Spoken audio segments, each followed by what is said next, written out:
got so motherfucking design on right now.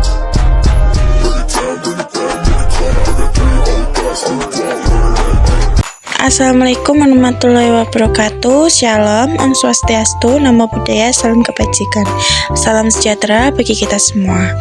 Sebelumnya, kami dari kelompok 1 akan membahas tentang faktor fisik yang mempengaruhi kehamilan. Selanjutnya, anggota kami terdiri dari email dengan NIM 307220015. Selanjutnya ada Karin Amelia dengan NIM 307220017, dan ada Lola Valentina Silva dengan NIM 307220020, dan saya sendiri Meisha Silda Putri dengan NIM 307220021. Materi pertama, wanita hamil akan mengalami perubahan fisik selama kehamilannya, di mana perubahan ini terjadi karena adanya adaptasi pertumbuhan janin dalam rahim dan dapat juga dipengaruhi oleh hal-hal yang berhubungan dengan fisik ibu hamil sebelum dan selama hamil. Kita akan membahas tentang status kesehatan, status gizi, gaya hidup, substan abuse, hamil di luar nikah atau tidak diinginkan, dan partner abuse. Yang pertama, status kesehatan. Status kesehatan sendiri adalah suatu keadaan kesehatan seseorang dalam rentang sehat atau sakit yang bersifat dinamis dan dipengaruhi oleh perkembangan sosial kultural, pengalaman masa lalu, harapan seseorang tentang dirinya, keturunan, lingkungan, dan pelayanan.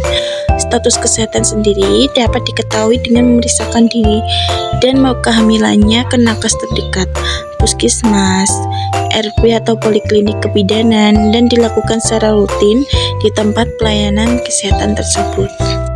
Status gizi. Pemenuhan gizi seimbang selama hamil akan meningkatkan kesehatan bayi dan ibu, terutama dalam menghadapi masa nifas sebagai modal awal dalam menyusui. Kebutuhan ibu hamil akan nutrisi lebih tinggi dibandingkan selama hamil, dan kebutuhan tersebut akan terus bertambah pada saat ibu menyusui bayinya. Kecukupan gizi ibu hamil dan pertumbuhan kehamilan dapat diukur melalui berat badan. Pemenuhan kebutuhan nutrisi yang adekuat sangat mutlak dibutuhkan ibu hamil agar dapat memenuhi kebutuhan nutrisi bagi pertumbuhan dan perkembangan bayi yang dikandungnya, dan persiapan fisik ibu dalam menghadapi persalinan dengan aman. Penting bagi bidan dalam memberikan informasi kepada ibu karena terkadang pasien kurang memperhatikan kualitas makanan yang dikonsumsi. Gaya hidup. Gaya hidup dalam kebidanan berperan penting dalam mempengaruhi kesehatan ibu hamil dan perkembangan janin. Beberapa aspek gaya hidup yang perlu diperhatikan dalam kebidanan meliputi manajemen stres, pemantauan berat badan, makanan seimbang, aktivitas fisik, penghindaran zat berbahaya, pemantauan kesehatan, dan persiapan kehamilan. 1. Substance abuse. Perilaku yang merugikan atau membahayakan bagi ibu hamil termasuk penyalahgunaan atau penggunaan obat atau zat-zat tertentu yang membahayakan ibu hamil. Lainnya, sinar rotogen atau radiasi. Pengaruh sinar radiasi terhadap kehamilan terutama adalah pada trimester 1, karena trimester 1 merupakan dasar pembentukan organ, termasuk organ vital, otak, sumsum tulang belakang, jantung, ginjal, dan pernapasan, sehingga paparan sinar X pada umur kehamilan akan menimbulkan resiko kecacatan janin, abortus, dan persalinan prematur. Meminum alkohol. Gantungan alkohol pada ibu hamil dikaitkan dengan tingginya angka abortus spontan. Konsumsi alkohol dapat menyebabkan gangguan pertumbuhan, cacat, PPLR, dan lain-lain. Rokok. Ibu hamil yang merokok akan sangat merugikan diri sendiri dan bayinya.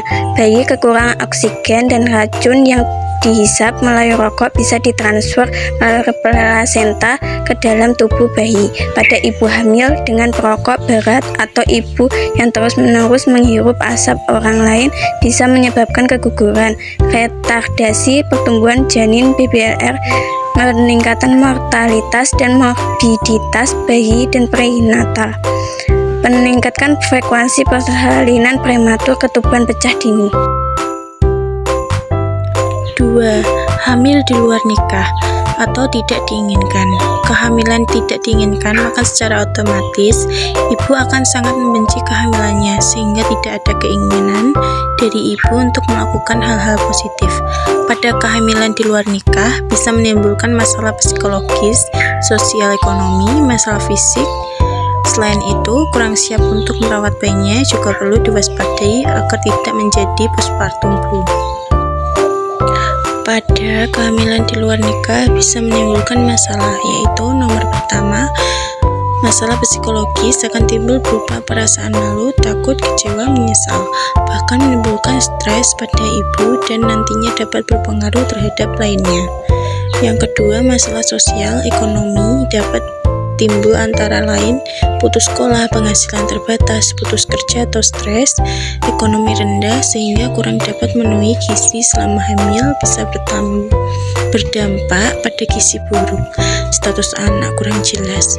Yang ketiga, masalah fisik yang dapat timbul akibat kehamilan di luar nikah, yaitu upaya menggugurkan kandungan kehamilan kurang terawat sehingga dapat terjadi persalinan prematur, BBLR, cacat bawaan, mudah terjadi infeksi, gizi buruk, sosial ekonomi rendah, pengetahuan kurang. Selain itu, kurang siap untuk merawat bayinya juga perlu diwaspadai agar tidak terjadi postpartum flu.